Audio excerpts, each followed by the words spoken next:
Assalamualaikum, selamat pagi dan salam Malaysia Madani. Bersama saya Lydia Yusrina Abdul Ilyas dalam Berita Pagi Sarawak. Perundangan berkaitan dunia cyber perlu diubah agar lebih relevan dengan perubahan ekosistem semasa. Pemimpin Sarawak Datuk Patinggi Abang Johari Tun Openg memberitahu ia perlu diubah berikutan kes jenayah yang banyak direkodkan dalam dunia cyber. Dengan adanya undang-undang berkaitan siber yang diperbaharui, jenayah yang melibatkan dunia siber seperti penipuan dalam talian dan pemerdagangan manusia dapat dicegah lebih awal. Beliau memberitahu demikian dalam amanatnya pada Majlis Sambutan Hari Perkhidmatan Awam Sarawak di Kuching. Dalam pada itu, beliau menasihatkan seluruh penjawat awam negeri Sarawak untuk memahami perundangan baharu berkaitan rang Undang-Undang Alam Sekitar 2023 yang bertujuan menggalakkan penangkapan dan penyimpanan karbon serta mengurangkan kesan perubahan iklim. Ini kerana ia perkara baharu dalam lanskap ekonomi dunia dan Sarawak memainkan peranan penting dalam ekonomi baharu. Persiapan akhir bagi penganjuran Tamasya Sukan Malaysia SUKMA edisi ke-21 sedang giat berjalan. Menteri Belia Sukan dan Pembangunan Usahawan Datuk Seri Abdul Karim Rahman Hamzah memberitahu ini termasuk kerja-kerja menaik taraf kemudahan sukan yang dijadikan sebagai venue pertandingan.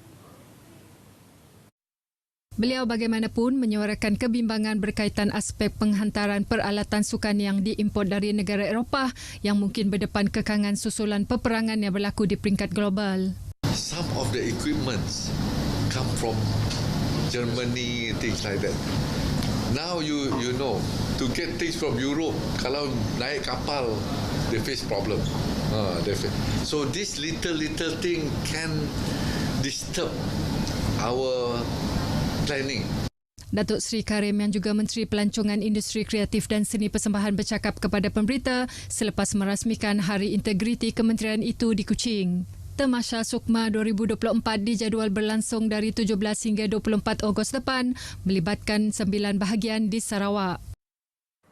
Dalam perkembangan lain, Datuk Seri Abdul Karim menyambut baik pengumuman Menteri Belia dan Sukan Hannah Yeoh berhubung pengumuman kenaikan tangga gaji jurulatih negara yang berkhidmat dalam skim pekerjaan jurulatih kebangsaan. Menyifatkan ia sebagai satu berita baik, beliau bagaimanapun mahu mendapatkan maklum balas lanjut mengenai perkara itu. Ini kerana, katanya, kebanyakan jurulatih adalah terikat kepada perjanjian dalam kontrak meliputi pembayaran gaji yang diterima. Manakala bagi jurulatih dalam kalangan perkhidmatan awam, gaji dan imbuhan yang diterima mungkin tertakluk kepada skim gaji perkhidmatan awam. Baru-baru ini, Hana mengumumkan penyelarasan gaji tersebut berkuat kuasa 1 Januari lepas. Semua pejabat awam diseru untuk melaksanakan tanggungjawab dengan mendaftar dalam sistem pangkalan data utama PADU. Setiausaha Persekutuan Sarawak Datuk Ahmad Nazri Muhammad Hassan berkata, dengan mendaftar dan mengemaskini maklumat masing-masing, ini bagi memastikan pejabat awam tidak tercicir daripada menerima bantuan atau perlindungan sosial sekiranya layak dan mendapat manfaat daripada inisiatif yang dilaksanakan oleh kerajaan. PADU dilancarkan pada Januari lepas oleh Perdana Menteri bagi menyediakan pangkalan data negara yang selamat, komprehensif dan near real time bagi penghasilan analitik berkala dan digitalisasi tanpa ketirisan yang mengandungi profil individu dan isi rumah meliputi warga negara dan pemas tautin tetap berumur 18 tahun ke atas. PADU bertujuan meningkatkan kecekapan perancangan dasar dan pengagihan sumber terutama pengagihan subsidi dan bantuan kerajaan yang lebih bersasar kepada rakyat yang benar-benar layak.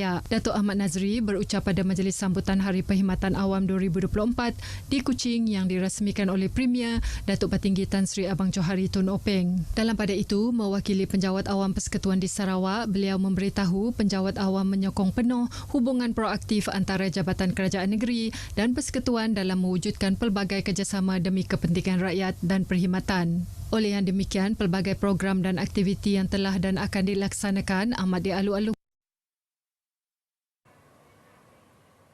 Hospital Pengajar dan Pusat Kesihatan Prima Universiti Malaysia Sarawak UNIMAS dijangka akan dibuka pada selewat-lewatnya Mei tahun ini.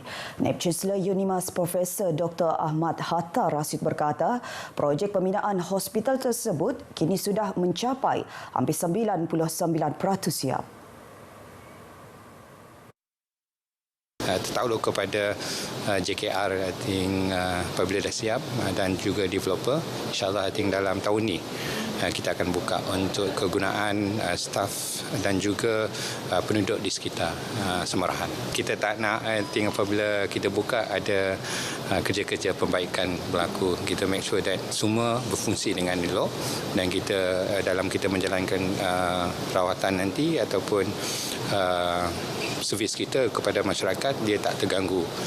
Jelasnya lagi, Premier Sarawak turut bersetuju memberi sebanyak RM5 juta untuk inisiatif wakaf kesihatan bagi pesakit-pesakit yang memerlukan di pusat kesihatan tersebut. Profesor Dr. Ahmad Hatta Rasid berkata demikian kepada pemberita selepas mengadakan kunjungan hormat ke atas Premier Sarawak, Datuk Patinggi Tan Sri Abang Johari Tun Openg di Wisma Bapa Malaysia Petrajaya Kuching. Katanya dalam kunjungan tersebut juga beliau turut memaklumkan berkenaan proses pemasyuran Tuan Yang Terutama Yang di-Pertua Negeri Sarawak, Tun Dr. Wan Junaidi Tuanku Jaafar sebagai Chancellor UNIMAS yang baharu serta mengenai perancangan UNIMAS sepanjang tahun ini. Ini merupakan kunjungan pertama Profesor Dr. Ahmad Hatta bersama Premier Sarawak selepas dilantik sebagai Naib Chancellor UNIMAS bagi tempoh 3 tahun berkuat kuasa mulai 8 Januari 2024 hingga 7 Januari 2027.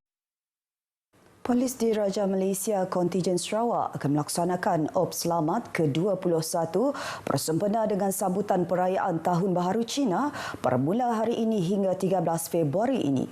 Bercakap kepada pemberita di Kuching, Pesuruhjaya Polis Sarawak, Datuk Macha Atta, memberitahu seramai 850 orang pegawai kanan dan pegawai rendah polis terlibat dalam operasi tersebut di seluruh negeri. Kadar kemalangan jalan raya di Sarawak meningkat sebanyak 521 kes bagi 2023 berbanding 412 kes tahun sebelumnya. Manakala kes kemalangan maut juga meningkat daripada 4 kes kepada 7 kes tahun lepas. Menurut Datuk Manca Atta, salah satu faktor utama peningkatan kemalangan ini berlaku adalah sikap lalai pengguna jalan raya yang tidak mematuhi peraturan lalu lintas. Berbagai faktor. Ini sikap pengguna jalan raya sendiri. Hasil kajian kita. Tidak mematuhi had laju, tidak mematuhi lalu lintas, patrol-patrol lintas jalan raya. Itu menyebabkan peningkatan. Memang terafikan jalan raya di seluruh Sarawak ini memang telah meningkat baik dan selesa. Tapi saya kata punca utama adalah sikap pemandu. Dan yang kedua adalah tidak memeriksa kenderaan terlebih dahulu. Fungsi kenderaan berkeadaan baik atau tidak. Ya. Dan ada juga disebabkan faktor-faktor yang tidak sihat dan dalam keadaan yang mabuk. Pihak polis juga akan memberi tumpuan terhadap keselamatan perkhidmatan pengangkutan air di laluan sungai seluruh negeri dengan kerjasama Lembaga Sungai Sarawak dan Jabatan Laut Sarawak selain melaksanakan rondaan berkala ke kawasan-kawasan perumahan sepanjang musim perayaan ini. Datuk Manca Atta berkata demikian selepas menyempurnakan pelancaran kempen dan advokasi keselamatan jalan raya bersempena perayaan Tahun Baharu Cina di Dewan Terbuka Ibu Pejabat Polis Kontijen IPK Sarawak. Turut hadir ialah Timbalan Pesuruhjaya Polis Sarawak, Datuk Ibrahim Darus.